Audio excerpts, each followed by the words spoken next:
నమస్తే. రైతు రుణమాఫీ మీద లొల్లి నడుస్తున్నది. 40,000 కోట్లు అన్నారు ఎలక్షన్లకు ముందు, ఎలక్షన్ల తర్వాత మళ్ళీ 31,000 కోట్లు అన్నారు. 31,000 కోట్లు కాదు కదా, ఇప్పుడు రిలీజ్ చేసిన first, second, third phase and 2 లక్షలకు పైన ఉన్న వాళ్ళకి మాఫీ చేసి అంత అమౌంట్ కలిపినా 20,000 కోట్లు దాటట్లేదు.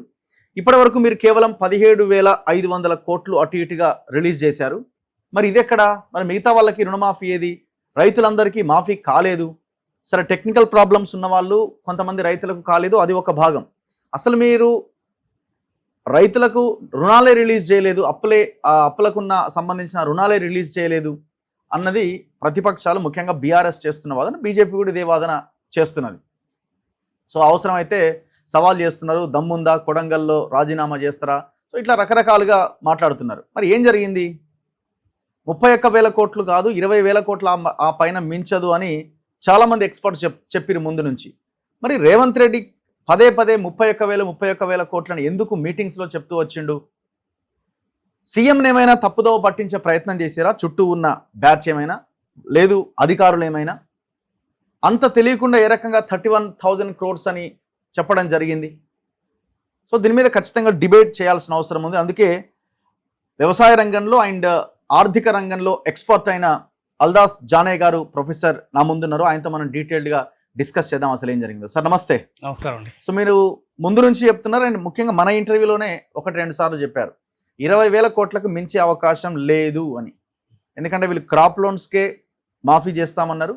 క్రాప్ లోన్స్కి మాత్రమే చేయాలి, కండిషన్స్ పెట్టాలి, ఉచితాలు ఇచ్చే విషయంలో చాలా పగడ్బందీగా కండిషన్స్ పెట్టి అమలు చేయాలి, విద్యకి వైద్యానికి ఎక్కువగా ఖర్చు పెట్టాలని మీరు పదే చెప్తూ వచ్చారు. సో అందులో భాగంగా మీరు 20,000 crores దాటే అవకాశం లేదు అన్నారు. కానీ ముఖ్యమంత్రి అమలు చేస్తున్న క్రమంలో కూడా 31,000 crores అనే మాట్లాడుతున్నారు. ఇది అపోజిషన్ పార్టీలకు ఒక అస్త్రంగా మారింది. ఏది 31,000 కోట్లు మీరు చెప్పినదే కదా అని ఆడియోలు వీడియోలు చూపిస్తున్నారు. ఏం జరిగిందని మీరు అనుకుంటున్నారు? ఇక్కడ ఏమైందంటే, రుణమాఫీ ఎప్పుడైతే అనౌన్స్మెంట్ చేశారో December 7 గత సంవత్సరం అధికారంలో రాగానే, అంతకు ముందు కాంగ్రెస్ పార్టీ స్పష్టంగా వరంగల్ రైతు డిక్లరేషన్లో చెప్పిన హామీ ఏమిటంటే, మేము అధికారంలోకి వచ్చిన తర్వాత 2 లక్షల పంట రుణమాఫీ చేస్తాం ప్రతి రైతుకు. అంటే అర్హత ఉన్న రైతు, ప్రతి రైతు కంటే అర్హత ఉన్న రైతుకు 2 లక్షల వరకు ఎవరైతే పంట రుణాలు తీసుకుంటారో అసలు వడ్డీ కలిపి 2 లక్షలు మించకుండా ఎవరికైతే ఉంటుందో ఆ రైతులందరికీ రుణమాఫీ చేస్తామని స్పష్టమైన హామీ ఇవ్వడం జరిగింది. ఆ హామీ మేరకే ముఖ్యమంత్రి గారు December 9 నాడు అధికారికంగా మేము కట్టుబడి ఉన్నాం, అమలు చేస్తాం, దానికి తగిన విధంగా యంత్రాంగానికి వాళ్ళు ఆదేశాలు ఇవ్వటం, ఎక్సైజ్ చేయటం మొదలుపెట్టారు. సరే, ఫస్ట్ ఇమీడియట్గా అధికార యంత్రాంగం బ్యాంకర్స్తో భేటీ కావటం, కావాల్సిన డేటా తీసుకోవటం, ఈ ప్రాసెస్ చేశారు. చేసి తొలుత 43,000 కోట్లు ఉంటుంది అని ముఖ్యమంత్రి గారికి చెప్పడం జరిగింది. అది పేపర్లో వచ్చింది. అది 43,000 కోట్లు ఉంది ఇది అని చెప్పి, ఇది రాష్ట్ర ఆర్థిక వ్యవస్థకు చాలా భారం, అసలే అప్పులపాలు చేసిపోయిండు పోయిన ఆయన 7 లక్షల కోట్లకు. ఇది అంటే ఇది ఒక అసాధ్యము అనే ఒక రకమైన ఇమేజ్ కలిగించే విధంగా ఆ లెక్కలు వచ్చినాయి. దీన్ని హస్తంగా మార్చుకొని ప్రతిపక్షాలు ఎప్పుడు ఆనాటికి చేయొద్దని కొంతమంది ఏమైనా ప్లాన్ చేసి ఉంటారా? ముఖ్యమంత్రి గారికి గట్టిగా 100 కాదు 200%కు ఈ 2 లక్షల రుణమాఫీ చేయాలనేది ఉన్నది, పంట రుణమాఫీ. అందులో ఏమాత్రం అసలు అందులో సందేహాలు లేవు. కానీ వారికి ఏదన్నా ఒక రకమైన ఒక సెన్స్ ఆఫ్ ఫియర్ కానీ ఏదన్నా కలిగించటానికా లేకుంటే నిర్లక్ష్యమా ఆ యంత్రాంగానికి మనకు తెలియదు. 43,000 కోట్లు అని చెప్పారు. తక్షణమే మాకున్న అనుభవంతోనే, మాకున్న కేంద్ర ప్రభుత్వ రిపోర్ట్స్ ఉన్నాయి, అధికారిక రిపోర్ట్స్ ఉన్నాయి, ఇవి మనం సొంతంగా చెప్పేది. సో దాని తర్వాత మిమ్మల్ని అప్రోచ్ అయ్యారా? 32 సంవత్సరాలు మనం ఆ అనుభవం ఉన్న వాళ్ళం కాబట్టి ఇమీడియట్గా కొంత కేంద్ర ప్రభుత్వ రిపోర్ట్లు అవి చూసి మొత్తం లెక్కలేస్తే 18,000 కోట్లు, 15 నుంచి 18,000 కోట్లు, ఎంత చేసినా 20,000 కోట్లు దాటదు. పంట రుణం అంటే అది విస్తీర్ణము, పంటను బట్టి ఇస్తారు. సో మనకు తెలంగాణలో వ్యవసాయ కుటుంబాలు ఎన్నో మనకు తెలుసు, గ్రామీణ కుటుంబం ఎంతో తెలుసు, విస్తీర్ణం ఏం తెలుసు, ఏ పంట ఎవరు వేస్తారో. మా జీవితమే 30 ఏళ్ళు అలా గడిపినాం కదా. సో ఇమీడియట్గా నేను లెక్కలేసి దీనికి 18,000, నేను స్పెసిఫిక్ కూడా చెప్పేది, అది అలా వచ్చిందంతే, మనమేం జ్యోతిష్కులం కాదు, మేము ఎకానమిస్ట్లము. సో ఇట్లా 15 నుంచి 18,000 కోట్లు, 17, 18 అట్మోస్ట్ 20 దాటదని వ్యవసాయ శాఖ మంత్రి గారికి నేను సలహా ఇవ్వడం జరిగింది. సార్, ఇది ఎక్కడో పొరపాటు జరుగుతుంది, ఎక్కడో తప్పుదో పట్టిస్తున్నారా, లేకుంటే తప్పు లెక్కలేస్తున్నారా, నిర్లక్ష్యమా, అది ఏదో మనకైతే తెలియదు. కానీ ఈ 43,000 కోట్లు కాదు, ఇది తర్వాత 38,000 కోట్లని మళ్ళీ చెప్పారు. అది కూడా కాదు, ఇది ఇంతకు మించదు అని మనం స్పష్టంగా చెప్పడం జరిగింది. ఎలక్షన్ మేనిఫెస్టోలో పార్టీ ఇచ్చిన హామీని సంపూర్ణంగా అమలు చేయడానికి మీకు 18,000 మ్యాక్సిమం 20,000 కోట్ల కంటే అవసరం లేదు. మనం ఏ భూములు కూడా పెద్దగా తాకట్టు పెట్టాల్సిన అవసరం లేదు. ఏ పెద్ద ఒక ప్రత్యేకమైన కార్పొరేషన్ పెట్టి మనం పెద్ద పెద్ద లోన్లు కూడా తీసుకోవాల్సిన అవసరం లేదు. కొంచెం ఇంటర్నల్ అడ్జస్ట్మెంట్ చేసుకుంటే నెలకు ఒక 5-6 వేల కోట్లు మనం కొద్దిగా అటు ఇటు అడ్జస్ట్ చేసుకొని ఆ అమౌంట్ని మనం ఈ రుణమాఫీకి చక్కగా చేసుకోవచ్చు. 100% హామీ ఇచ్చిన దాని ప్రకారం అని చెప్పినాం. సరే, మళ్ళీ లెక్కలేసి 31,000 కోట్లు ఉంటుందని చెప్పారు. అది 31,000 కోట్లు అని చెప్పి ముఖ్యమంత్రి గారిని ఒప్పించినట్టుగా మనకు తెలుస్తుంది. ముఖ్యమంత్రి గారు వాళ్ళు ఇచ్చిన నివేదిక ప్రకారం 31,000 కోట్లు అని చెప్పేసి అధికారికంగా ప్రకటించడం కూడా జరిగింది. సో ఆ ప్రాసెస్లో ఇక మొదలుపెట్టారు. ఇమీడియట్గా జూలై 15 నాడు ఒక మంచి పక్కడబంది మార్గదర్శకాలు మనందరం ఇంతకుముందు డిస్కస్ చేసినట్టుగానే ఇది కేవలం రైతులకు అందకూడదు. సో యాక్చువల్గా గ్రామాలలో వ్యవసాయం మీద వ్యవసాయ కుటుంబాలు ఎవరైతే అప్పులపాలు ఉన్నారో వాళ్ళకు రుణ విముక్తి జరగాలనే ఒకే ఒక ఉద్దేశం కాబట్టి వాళ్ళకే జరగాలి. కాబట్టి మార్గదర్శకాలు కూడా చక్కగా టైం పీరియడ్ కావచ్చు, ఎలాంటి లోన్ ఇవ్వాలి, లోన్ మాఫీ చేయాలి, అసలు ఏంటి, వడ్డీ ఏమిటి, చక్కగా చాలా స్పష్టమైన మార్గదర్శకాలు అన్ని వచ్చినాయి. ఇన్కమ్ ట్యాక్స్ పేయర్స్కు, అదేవిధంగా ఉద్యోగస్తులకు, సో ఈ రియల్ ఎస్టేట్ బిజినెస్ వాళ్ళకు ఇవంతా స్పష్టత వచ్చింది, మనకు స్పష్టంగా వచ్చేసింది. ఆ మార్గదర్శకాల ప్రకారం అమలు చేయడం మొదలుపెట్టారు. ఫస్ట్ విడత 1,00,000 వరకు ఎంతవరకు ఉందో అంతవరకు ఏకకాలంలో చేయడం జరిగింది. సెకండ్ విడత 1,50,000 వరకు 3 రోజుల క్రితము సంపూర్ణంగా 2 లక్షల వరకు ఎవరికైతే పంట రుణం తీసుకున్నారో వడ్డీ అసలు కలిపి 2 లక్షల వరకు December 9 వరకు, ఇది కూడా December 9, ఇది ఇప్పటి వరకు ఉంటే అది ఇంకా 34,000 పెరుగుతుంది. December 9, 2023 వరకు ఎవరికైతే అసలు వడ్డీ కలిపి పంట రుణము ప్లస్ వడ్డీ కలిపి 2 లక్షల వరకు మించలేదో అంతవరకు 2 లక్షల వరకు 100% రుణమాఫీ జరిగింది.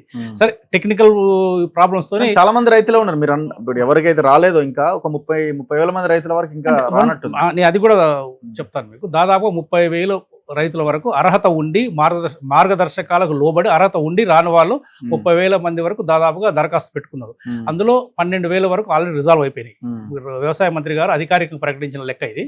సో దాదాపు ఇంకా 18,000 అర్హత గల రైతులకు సాంకేతిక పరమైన సమస్యలతోనే ఆగిపోయిన మాట వాస్తవం. వాళ్ళకు కూడా 30 రోజుల్లో సాల్వ్ చేస్తామని ప్రభుత్వం స్పష్టంగా చెప్పింది. అంటే 22 లక్షల మంది బెనిఫిషరీస్లలో, అంటే వ్యవసాయ కుటుంబాలకు ఈ రుణ విముక్తి జరిగితే అందులో 1%, 18,000 మంది అంటే 1% కూడా కాదు. ఈ టెక్నికల్ ఎర్రర్, అది కూడా అంటే మనం 1% ఎర్రర్ కూడా ఉండాలని కాదు, జీరో ఎర్రర్ కూడా ఉండకూడదు, జీరో ఉండాలి, అదే జీరో ఉండాలి. కాకపోతే కొన్ని ఈ పాస్బుక్లలో ఒక పేరు, బ్యాంకులో ఒక పేరు, జనరల్గా ఏంటంటే చాలా మంది రైతులకు ఇప్పుడు నాది ఆల్ దాస్ అంటారు, ఒకటి ఏ అని రాస్తారు, ఆల్ దాస్ అని రాస్తారు. సో ఇలాంటి కొన్ని చిన్న స్పెల్లింగ్లు తప్పు ఉంటాయి. సో ఇలాంటి కొన్ని ఈ ఎర్రర్స్ వల్ల, సాంకేతిక పరమైన ఎర్రర్స్తోనే ఒక 1% అర్హత గల వాళ్ళకు రాలేదు. అది 30 రోజులలో సాల్వ్ చేస్తామని స్పష్టంగా చెప్పారు. ఈ 18,000 మందికి కూడా అర్హత గల వాళ్ళు ఎవరైతే ఇప్పుడు దరఖాస్తు పెట్టుకున్నారో వాళ్ళందరికీ కూడా సాల్వ్ అయితే కాంగ్రెస్ పార్టీ ఏ హామీ అయితే ఇచ్చిందో తెలంగాణ రైతాంగానికి వరంగల్ డిక్లరేషన్ రూపంలో సంపూర్ణంగా 100% అయినట్టే. అది 18,000 కోట్ల సమాప్తం అయింది. 31,000 కోట్ల లెక్కేది మరి నిన్న మొన్న కూడా చెప్తున్నారు కదా. అయితే ఈ నెంబర్ ఎందుకు వచ్చింది? 31 అని ఎందుకు వచ్చింది? ఈ 30, అదే మీకు చెప్పాను కదా, ఈ అధికారిక యంత్రాంగము, బ్యాంకర్స్ వీళ్ళంతా మీటింగ్లలో 43,000 కోట్లని, 38,000 కోట్లని, తర్వాత 31,000 కోట్లని ఇచ్చి దాన్ని ముఖ్యమంత్రి గారు అదే ఆధారంగా అనౌన్స్మెంట్ చేయడం జరిగింది.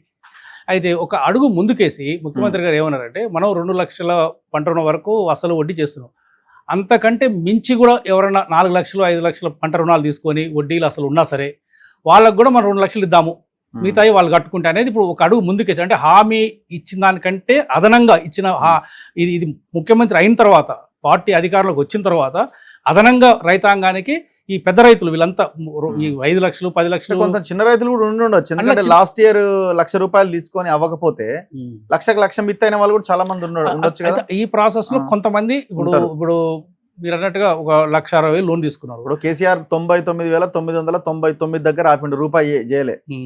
రూపాయి చేయకపోవడం వల్ల ఆ ₹1,00,000 మాఫీ అది అట్లే ఉంది కదా వాళ్ళది పాపం. అది వాళ్ళ అట్లే ఉన్నది. ఇంట్రెస్ట్ పెరగడం, ఇంట్రెస్ట్లు పెరిగి 2,10,000 20,000 అయిన వాళ్ళు కొంతమంది జెన్యున్ కేసులు ఉన్నాయి. ఉన్నాయా? సో వాళ్ళకి ఇవ్వటంలో అది 100% వాళ్ళకు ఈ కొద్దిగా మార్గదర్శకాలు స్ట్రిక్ట్ గా వల్ల వాళ్ళకి రాలేదు, కానీ వాళ్ళకి న్యాయంగా రావాలి. అవును. అటువంటి వాళ్ళకు 2 లక్షలు అసలు ఒకటి కలిపి ఒక 20,000 ఉన్నా, కానీ దానికి ఒక పరిమితి పెట్టుకుంటే బాగుంటుంది. అంతే తప్ప మనం ప్రతి ఒక్కరికి స్టాటిస్టిక్స్ తీస్తే తెలుస్తుంది కదా, ప్రతి రైతుకు మేము 2 లక్షల వరకు ఇస్తామని ఏదైతే ఇవ్వాలని ఎవరైతే ప్రతిపక్షాలు చేస్తున్నారో అది తప్పు.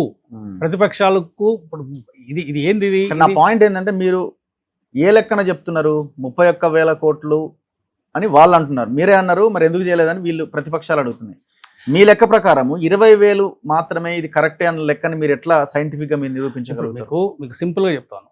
కేంద్ర ప్రభుత్వం ఇచ్చిన లేటెస్ట్ రిపోర్ట్ ఇది చాలా అధికారికమైన రిపోర్ట్. ఇది ఏ ఎన్జిఓలో ఇచ్చిందో ఏదో ఇచ్చింది కాదు. ఇది situation assessment of agricultural house and land and holdings of households in rural India అని 2019 నాడు 2019 జనవరి నుంచి డిసెంబర్ వరకు సంవత్సరం పాటు దాదాపు 6.5 లక్షల గ్రామాలలో చేసిన సర్వే. ఇది ఒక తెలంగాణ కాదు, ఎవ్రీ ఇయర్ చేస్తారా సార్? 5 సంవత్సరాలకు ఒకసారి చేస్తారు. ఇది ఎవ్రీ 5 years ఒకసారి చేస్తారు. ఇది పండిట్ జవహర్లాల్ నెహ్రూ గారు ప్రధానమంత్రి అయిన తరుణంలో మనం ఏ పాలసీ చేసినా మనకు ఒక బేస్ ఉండాలి. అగ్రికల్చర్ కోసమేనా? అన్ని సెక్టర్స్ చేస్తారు వాళ్ళు. ఇది సిరీస్ ఆఫ్ రిపోర్ట్స్ వస్తాయి. ఇప్పుడు మీరు చెప్తున్నది అగ్రికల్చర్ వ్యవసాయ కుటుంబాల యొక్క ఆర్థిక పరిస్థితుల గురించి ఇచ్చే రిపోర్ట్ ఇది. దీన్ని ఆధారంగా చేసుకొని కేంద్ర ప్రభుత్వం రకరకాల వివిధ స్కీములు ఇస్తుంటది. సో అందులో ఒక రిపోర్ట్ ఇది 77వ రౌండ్ అంటారు దీన్ని. NSSO national sample survey organisation conduct చేసే సర్వేలో ఇది 77వ సర్వే. 2019 జనవరి నుంచి డిసెంబర్ చేసిన రిపోర్టు. అది 2021లో బయటకు వచ్చింది. మొత్తం అనాలిసిస్ చేసి రిపోర్ట్ అంతా 2021లో విడుదల చేయడం జరిగింది. ఆ నివేదిక ప్రకారము నేను అధికారికంగా చెప్తున్నా, తెలంగాణ రాష్ట్రంలో మొత్తం గ్రామీణ కుటుంబాల సంఖ్య కేవలం 49 లక్షల కుటుంబాలు. ఏ పేజీలో ఉంది ఇది? పేజ్ నెంబర్ 98వ పేజీలో ఉంటుంది. 98వ పేజీలో ఆ నివేదికలో మనకు ప్రతి రాష్ట్రంలో మొత్తం గ్రామాలలో ఉన్న కుటుంబాల సంఖ్య, అందులో వ్యవసాయ కుటుంబాలు ఎన్ని, వ్యవసాయేతర కుటుంబాలు ఎన్ని. సో ఇది మొత్తం భారతదేశంలో 17 కోట్లు దాదాపుగా గ్రామీణ ప్రాంతంలో ఉన్న కుటుంబాలు అయితే, మొత్తం భారతదేశంలో 9 కోట్లకు పైగా వ్యవసాయ కుటుంబాలు. మన రాష్ట్రానికి వస్తే మొత్తం 49 లక్షల గ్రామీణ కుటుంబాలలో 26 లక్షలు కుటుంబాలు మాత్రమే వ్యవసాయ కుటుంబాలు. మిగతా 23 లక్షల కుటుంబాలు వ్యవసాయేతర కుటుంబాలు. అంటే 56% గ్రామీణ ప్రాంతంలో ఉండే కుటుంబాలు వ్యవసాయ కుటుంబాలు. 54.2 54% వ్యవసాయ కుటుంబాలు, 46% వ్యవసాయేతర కుటుంబాలు. అంటే కార్పెంటర్స్, ఈ చిన్న కూలి చేసుకున్న వాళ్ళు, ల్యాండ్లెస్ లేబరు, ఇవన్నీ ఉంటాయి. ఇదంతా ఉంటుంది. ఇది కేంద్ర ప్రభుత్వం ఇచ్చిన లెక్క. మరి వ్యవసాయం జరిగేది గ్రామాలన్నా పట్టణాలన్నా? గ్రామాలలో జరుగుతుంది. మన ఉద్దేశం మండల టౌన్ ఉంది సార్, అక్కడ కూడా కొంత భూమి ఉంటుంది. ఇది అది కూడా చెప్తాను మీకు. రూరల్ అంటే నాన్ మున్సిపల్ ఏరియా. ఇది డెఫినేషన్స్ ఉన్నాయి, అందులో కాన్సెప్ట్స్.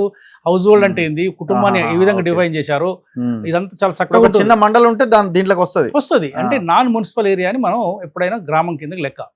నాన్ మున్సిపాలిటీ ఏరియాలలో అది 2019లో ఎన్ని గ్రామాలు ఉన్నాయో, మన రెవెన్యూ గ్రామాలు ప్లస్ ఈ నాన్ మున్సిపల్ ఏరియాలో ఉన్న మండల స్థాయి వరకు మొత్తం వస్తుంది. ఏవైనా పెద్ద మున్సిపాలిటీలు, అర్బన్ ఏరియాస్, మెట్రోస్ కింద ఉండే హౌస్ హోల్డ్స్ లెక్క రావు. అది వేరే లెక్క. అది కూడా రిపోర్ట్ ఉంటుంది, బట్ అది వేరే లెక్క అది. సో ఈ విధంగా మనం 26 లక్షల వ్యవసాయ కుటుంబాలకు ఆ రిపోర్టు ప్రకారమే ఒక్క వ్యవసాయ కుటుంబానికి సరాసరి భూమి విస్తీర్ణము 2 ఎకరాల 6 గుంటలు. ప్రతి రాష్ట్రంలో సరాసరి ఒక వ్యవసాయ కుటుంబానికి ఎంత విస్తీర్ణం ఉన్నది చెప్పడం జరిగింది. సో ఇందులో మనకు స్పష్టంగా ఏం చెప్పారు, 2 ఎకరాల సరాసరి ఒక్క వ్యవసాయ కుటుంబము గ్రామాలలో ఉన్న విస్తీర్ణము 2 ఎకరాల 6 గుంటలు. అంటే అది కొంచెం కొందరికి 1 ఎకరం ఉండొచ్చు, కొందరికి 5 ఎకరాలు ఉండొచ్చు, బట్ సరాసరిగా అంటే యావరేజ్ భూమి 2 ఎకరాల 6 గుంటలు వ్యవసాయ కుటుంబానికి, ఒక కుటుంబానికి, ఇది ఒక రైతుగా ఒక కుటుంబానికి. సో ఈ లెక్కన మనకు 26 లక్షల వ్యవసాయ కుటుంబాలకు చూస్తే మనకు దాదాపుగా 57 లక్షల భూమి రైతులు వ్యవసాయం చేస్తున్నట్టుగా మనకు స్పష్టంగా తెలుస్తున్నది. గ్రామీణ ప్రాంతంలో ఉండే వ్యవసాయ కుటుంబాలు మొత్తం విస్తీర్ణం వ్యవసాయం చేస్తున్న విస్తీర్ణం 57 లక్షల ఎకరాలు. సో మీరు 100% క్రాప్ లోన్ తీసుకున్నా, ఏ డిఫరెంట్ పంటలు తీసుకున్నా మీరు లెక్కలేస్తే 2018 తర్వాత కానీ అంతకుముందు కానీ ఈనాటికి కూడా దాదాపుగా మనకు పంట రుణము యావరేజ్గా మనకు ఒక 30,000 వేసుకున్నా 15,000 16,000 కోట్ల కంటే ఎక్కువ మించదు. మీకు 100% తీసుకున్నా 100% కూడా తీసుకోరు. అది కూడా చెప్తాం మీకు. మొత్తం రుణం ఎంత ఉన్నది, బ్యాంకుల నుంచి ఎంత తీసుకోరు కూడా అది ఉంది లెక్క. సరే, పాత ఇంట్రెస్ట్, డిఫాల్ట్లు, రెన్యువల్స్ ఇవన్నీ మనం లెక్కలేసుకున్నా, పంట రుణాలు మొత్తం లెక్కలేసుకున్నా, పెద్ద రైతులు చిన్న రైతులు అంతా కలుపుకున్నా మనకి ఎట్టి పరిస్థితుల్లో 20,000 కోట్లు దాటే ప్రసక్తి లేదు. మన కాంగ్రెస్ పార్టీ చెప్పింది పంట రుణాలు మాత్రమే మాఫీ అన్నారు. ఈ 43,000 తప్పు, 38,000 తప్పు. 26 లక్షల కుటుంబాలు వ్యవసాయం చేస్తున్నాయి.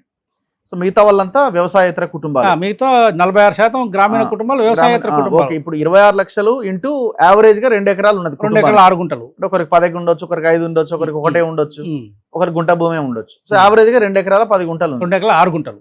6 గుంటలు 26 లక్షలు ఇంటూ 2 ఎకరాలు 6 గుంటలు. సో దాదాపు 57 లక్షల ఎకరాల భూమి తెలంగాణలో ఉంది. సో ఈ భూమికి లోన్లు తీసుకున్న వాళ్ళు ఎంతమంది అది చెప్తాం మీకు. అది లోన్లు తీసుకున్న వారి సంఖ్య ఎంత ఉన్నదో మీకు. ఈ 26 లక్షల వ్యవసాయ కుటుంబాల యొక్క సరాసరి అన్ని బ్యాంకుల నుంచి అన్ని సోర్సెస్ తీసుకున్న అవుట్ స్టాండింగ్ లోను ఆ రోజు వరకు 2019 నాటికి 1,52,000 రూపాయలు ఒక్కొక్క కుటుంబానికి సరాసరి అప్పు. యావరేజ్ అప్పు 1,52,000.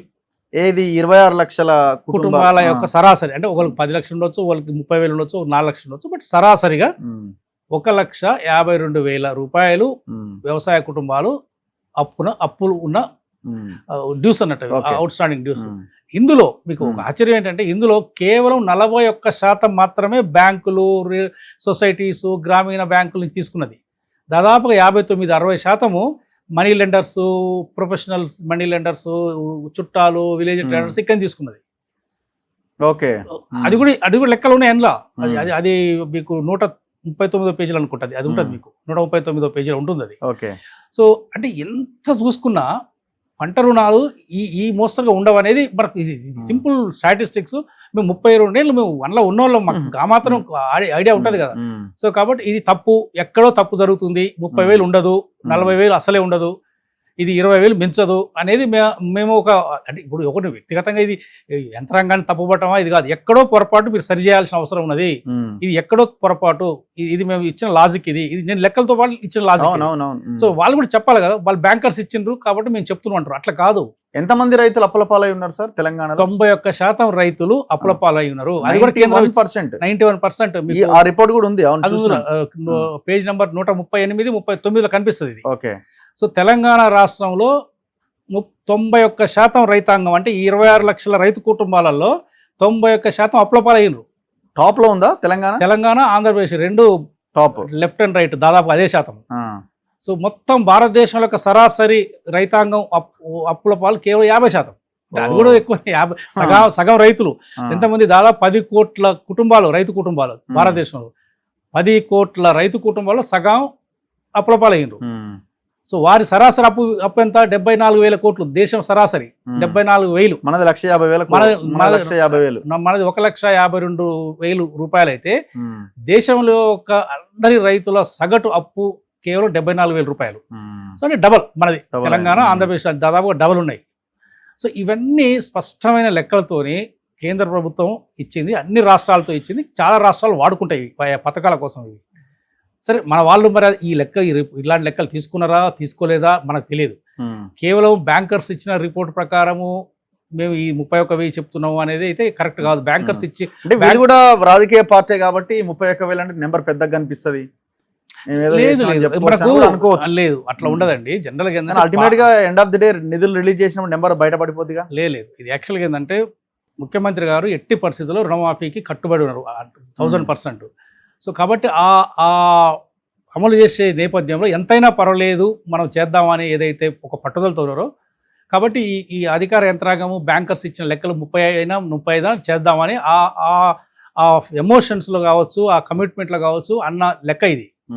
వాస్తవికానికి ముఖ్యమంత్రి స్థాయి వ్యక్తి ఈ మైక్రో లెవెల్ లెక్కలకు కోరు. అధికారులు, యంత్రాంగం, బ్యాంకర్స్ చెప్పిన నివేదికలు బట్టే డిసిషన్ తీసుకుంటారు. సో అది అప్పుడు ఇచ్చిన ఆ టెంటేటివ్ లెక్కలు ఇన్డెప్త్గా ఇంత ఎక్సైజ్ చేసిరని అయితే నేను అనుకోను. అంటే ఒకవైపు నుంచి అంటే బ్యాంకర్స్ పాయింట్ ఆఫ్ వ్యూలోనే ఇచ్చిన లెక్కలు. బట్ గ్రౌండ్ లెవెల్ రియాలిటీలో గవర్నమెంట్ ఆఫ్ ఇండియా రిపోర్ట్స్ ప్రకారము the other side of the coin. ఇప్పుడు బ్యాంకర్స్కి ఇచ్చిన 31,000 ఎప్పుడప్పుడు నేను కూడా 10 ఏళ్ళ 20 ఏళ్ళ కింద డిఫాల్ట్ అయిన ఈ బంగారం లోన్లు అన్ని కల్పించినట్టు అనిపిస్తుంది నాకు. అంటే అందులో మెదక్ మన మేడ్చల్, రంగారెడ్డి, ఈ హైదరాబాద్లోనే 5,000 కోట్లు ఉన్నాయి. ఈ 31,000 కోట్లు అసలు భూమి ఎక్కడ ఉంది? ఇది సింపుల్ లాజిక్ కదా ఇది. వ్యవసాయం సో వ్యవసాయం ఎక్కడో కొద్దిగా అక్కడక్కడ ఉండొచ్చు, ఉంటే మ్యాక్సిమం 400 కోట్లు 300 కోట్లు ఉంటుంది.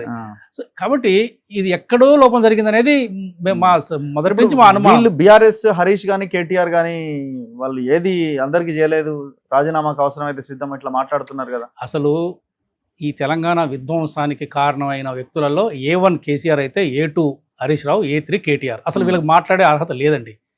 మీరు మాట్లాడవచ్చు, మాలాంటి వాళ్ళు సలహాలు ఇవ్వచ్చు, అది కాదు ఇది కాదని. కానీ వాళ్ళు చెప్పిన ₹1,00,000 అమలు చేశారా ఫస్ట్? ఇప్పుడు ఈ లెక్కలలో నేను మీకు ముందు చెప్పిన 43,000 కోట్లలో క్యారీ ఓవర్ అంటే పాత రుణమాఫీ చేస్తాని చెయ్యని అప్పై 8,600 కోట్లు ప్రభుత్వం ఇచ్చిన. ఆల్మోస్ట్ 9,000 కోట్లు చేయాల్సిందే చేయకుండా వదిలేసి అది క్యారీ ఓవర్ అయింది ఇక్కడికి. సో మీరు అసలు మాట్లాడే అర్హత వాళ్ళకి లేదు. సరే, మీకు రాజ్యాంగ ప్రకారం ప్రతి ఎమ్మెల్యేకి ఉంటుంది, కానీ నైతిక అనేది ఒకటి ఉంటుంది కదా. ఒకటి ఏమో చట్ట ప్రకారం హక్కు ఉన్నది, కానీ ఒక నైతిక హక్కు అనేది ఒకటి ఉంటుంది కదా. మనకు మోరల్ రెస్పాన్సిబిలిటీ, మోరల్ రైట్స్, అసలు మోరల్ రైట్స్ వాళ్ళకి లేవు. సో నా పాయింట్ ఏంటంటే ఇప్పుడు అనవసరంగా వాళ్ళు కన్ఫ్యూజ్ చేసి ముఖ్యమంత్రి కూడా అంత ఏం తెలియని వాళ్ళని, సగం తెలివి ఉన్న వాళ్ళని, అతి తెలివి ఉన్న వాళ్ళని, ఇట్లాంటి వాళ్ళని ఎందుకు పెట్టుకోవాలి సలహాదారులుగా? అట్లా మీలాంటి వాళ్ళని పెట్టుకోవాలి కదా. మీరు కామెంట్ చేయాలి కానీ నేను చేస్తా అలాంటి విషయాలు. అది ఎందుకంటే ముఖ్యమంత్రి కాదండి, మీరు ఎకనమిస్ట్, అగ్రికల్చరిస్ట్, ఎన్ని అంశాల మీద మీకు అవగాహన ఉంది. మీరు విదేశాల్లో పనిచేసి వచ్చారు, ప్రపంచ బ్యాంక్ వాళ్ళతోని అక్కడ పనిచేసి వచ్చారు. సో సలహాలు ఇస్తారు కదా మీరు, ఇలాంటి తప్పులు అడిగినా అడగకున్నా మాకు ఒక నైతిక బాధ్యత ఉన్నది. తెలంగాణలో అధికారులు ఉన్నా లేకున్నా మేము ప్రతిసారి, నేను కానీ మా మిత్ర బృందం ఒకటి ఉన్నది, మేము సలహాలు ఇస్తుంటాం. మాకు అధికారంలో ఉండి పొజిషన్స్ ఉంటేనే మాట్లాడతాం లేకుంటే అనేది లేదు. మేము అది కూడా ఒక విశ్లేషణతో కూడిన ఈ సలహాలు ఇస్తుంటాం. ఇది మంచిది మన అంటే ఐడియాలజికల్గా నేను ఈరోజు సీక్రెట్ ఏం కాదు. ఈ దేశానికి కాంగ్రెస్ ఎప్పుడు రక్షణ అనేది నా సిద్ధాంతం. ఎందుకంటే ఇది పెద్ద ఒక ఉపఖండము, సోషియో ఎకనామిక్ డైవర్సిటీ ఉన్నది. ఒక ట్రూ స్పిరిట్ ఆఫ్ ఒక డెమోక్రటిక్ స్పిరిట్ ఉన్న పార్టీనే దీనికి కావాలి ఈ దేశానికి. ఈ దేశం ఇలా ఉన్నది అంటే సో కాబట్టి నేను స్ట్రాంగ్లీ నెహ్రూ డెవలప్మెంట్ మోడల్స్ని నేను బాగా స్టడీ చేశాను ఎకానమిస్ట్గా. సో ఐ స్ట్రాంగ్లీ బిలీవ్, నేనే కాదు, నెహ్రూ డెవలప్మెంట్ మోడల్స్ మీద కొన్ని వందల థీసిస్ ఉన్నాయి ఆక్స్ఫర్డ్ యూనివర్సిటీ, హార్వర్డ్లో. చాలా మంది తెలియదు. ఈ బీజేపీ వాళ్ళు తెలుసో తెలియకో మనకు తెలియదు, నెహ్రూ లాంటి ఒక గొప్ప ఒక నాయకుని, ఈ దేశానికి ఒక పునాది, ఒక మోడర్న్ ఇండియాకు పునాది వేసిన నెహ్రూ లాంటి వాళ్ళని కూడా వదలకుండా రకరకాలుగా వ్యక్తిగత దూషణలు, విమర్శలు చేయడం అనేది దురదృష్టకరం.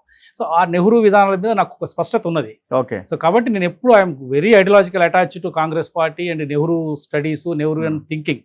కాబట్టి నేను ఎప్పుడూ కాంగ్రెస్ ప్రభుత్వం అధికారంలో ఉన్నప్పుడు మేము ఎప్పుడు చెప్తుంటాం. గతంలో వైఎస్ఆర్ గారు ఉన్నప్పుడు మేము అతి సన్నిహితంగా సలహాలు ఇచ్చేవాళ్ళం, తీసుకునేవాళ్ళు, అడిగేవాళ్ళు, అప్పుడప్పుడు అడగకుండా మేము ఇది మంచిని చెప్పేవాళ్ళం.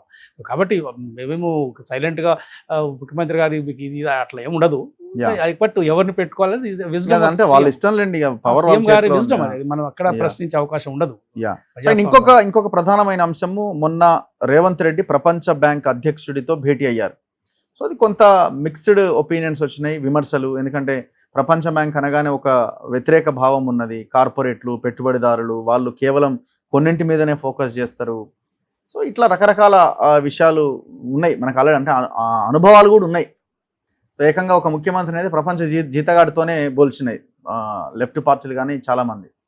సో మీరు ఎట్లా చూస్తున్నారు రేవంత్ ప్రపంచ బ్యాంక్ అధ్యక్షుని గెలవడాన్ని? యాక్చువల్గా ప్రపంచ బ్యాంక్ నుంచి అప్పులు తీసుకోకూడదు, ప్రపంచ బ్యాంకుని కలవకూడదు అనేది ఒక అవగాహన రాహిత్యంతో కూడిన విమర్శలే తప్ప, ప్రపంచ బ్యాంకు ఒక కోర్ మిషన్ ఏంటంటే డెవలపింగ్ కంట్రీస్లో ఒక అభివృద్ధి జరగాలి, ప్రపంచంలో జరుగుతున్న అభివృద్ధి ఇతర దేశాలతో పాటు మిగతా దేశాల్లో అభివృద్ధి జరగాలని ఒకే ఒక సిద్ధాంతం ఉంది. ప్రియారిటీ లెండింగ్ అనేది కొన్ని సెక్టర్స్ ఉంటాయి.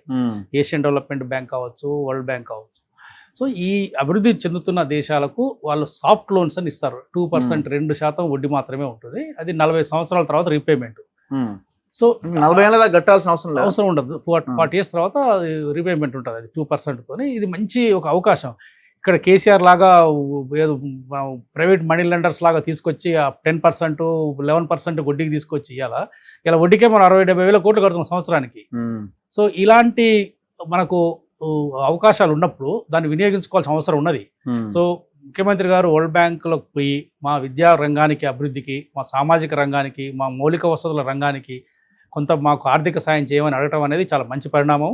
సో వరల్డ్ బ్యాంకు ఒక టాప్ ఆఫీషియల్స్ కూడా ఇప్పుడు మంచి అంటే భారతదేశానికి అనుకూలమైన ఒక అధికారిక మేనేజ్మెంట్ సిస్టమ్ అక్కడ అలా ఉంది. సో దాన్ని మంచిగా వాడుకున్నారు. దాన్ని అందరూ అభినందించాలి తప్ప నెగటివ్ చూడాల్సిన అవసరం లేదు. వరల్డ్ బ్యాంక్ ఎప్పుడు ఏ ప్రజాస్వామ్యంలో ఏ కండిషన్ పెట్టదండి. వాళ్ళు సలహాలు ఇస్తారు. ఇది ఇలా ఉంటే బాగుంటుంది, మీరు ఆలోచించండి, మీరు కూడా స్టడీ చేయండి, ఈ సలహా మంచిదైతే మీరు వాడండి, లేకుంటే వదిలేయండి అని వాళ్ళు వేరు దేశాల యొక్క అనుభవాలని దృష్టిలో పెట్టుకొని ఈ అభివృద్ధి చెందుతున్న దేశాలకు కొన్ని సలహాలు ఇస్తుంటారు. అది మాట వాస్తవమే. అది మన ఇష్టం. అది మనం యాక్సెప్ట్ చేయాలా వద్దా అనేది మన ఇష్టం. మన అవసరం. ప్రయారిటీ కూడా ఇంపార్టెంట్ కదా, మనం దేని మీద ఖర్చు పెడుతున్నాం అన్నది కూడా ఇంపార్టెంట్. అందుకనే ఫస్ట్ ముఖ్యమంత్రి గారు అడిగింది విద్య కోసం అడిగారు. నేను పేపర్లో చూసిన దాని ప్రకారం అయితే విద్యలో కొన్ని సంస్కరణలు, విద్యాభివృద్ధి కోసం, ముఖ్యంగా ప్రభుత్వ రంగంలో ఉన్న పాఠశాల విద్య కావచ్చు, ఉన్నత విద్య కోసం దాదాపుగా మనకు $400 నుంచి $500 మిలియన్, అంటే దాదాపు 5,000-6,000 కోట్లు మనకు వచ్చే అవకాశం ఉంటుంది. సో అదేవిధంగా కొన్ని మౌలిక వసతులకు, అదేవిధంగా కొన్ని సామాజిక రంగాలకు అంటే హెల్త్ సెక్టర్స్కు. సో ఇలాంటి రంగాలు ప్రియారిటీ కాబట్టి. సో మీ పాత్ర ఏంటి అజయ్ బంగాని రేవంత్ కలిసే దాంట్లో? మేము సలహా ఇచ్చాము సార్, మీరు అమెరికాకు పోతున్నప్పుడు కలవండి అని చెప్పాము. దాని ప్రకారం అధికార యంత్రాంగం. మీకేమైనా ఉన్నదా, టచ్ ఉన్నదా? మేము గతంలో పనిచేసాము. గతంలో నేను 2002 అంటే దాదాపు 22 సంవత్సరాల క్రితం వియత్నాంలో Asian Development Bank, World Bank joint ఒక ప్రోగ్రాంలో నేను 1.5 year పనిచేసినప్పుడు కొంత పాత మిత్రులు అక్కడ పనిచేసిన వాళ్ళంతా ఇప్పుడు వాషింగ్టన్లో కొంచెం హెడ్ ఆఫీస్లో డిఫరెంట్ ప్లేస్లో ఉన్నారు. సో మాకు అట్లా పాత అంటే ఒక 16 ఏళ్ళు బయట పనిచేసిన కాబట్టి ఇక ఫ్రెండ్స్ అక్కడే ఉంటారు కదా. సో మనకు అభిమానం ఎక్కడ ఉన్న ఇండియన్స్ ఉన్నారు కాబట్టి now is Indian హారిజిన్ person, top officials world బ్యాంక్లో. డెఫినెట్గా మనకు కొంత సాఫ్ట్ ఉంటుంది కదా. సో దాని అవకాశాన్ని మనం వాడుకొని ఇలాంటి మనం అవకాశాన్ని వాడుకొని మనం కొంత నిధులు తెచ్చుకునే అవకాశం ఉంటుంది. సో ముఖ్యమంత్రి గారు ఇమీడియట్గా అంటే ఇలా సలహాలు వాళ్ళు అడగకుండా మాకు మంచి వచ్చింది ఇస్తాం. అండ్ రేవంత్ రెడ్డి గారు ఒక మంచి కూడా ఉంటే మంచి సలహాలు ఇమీడియట్గా స్వీకరిస్తాడు. అదే దాని గురించి ఆరు కూడా చేయడుగా ఇమీడియట్గా. సో అంటే నమ్మకం అందులో పోయొచ్చారు.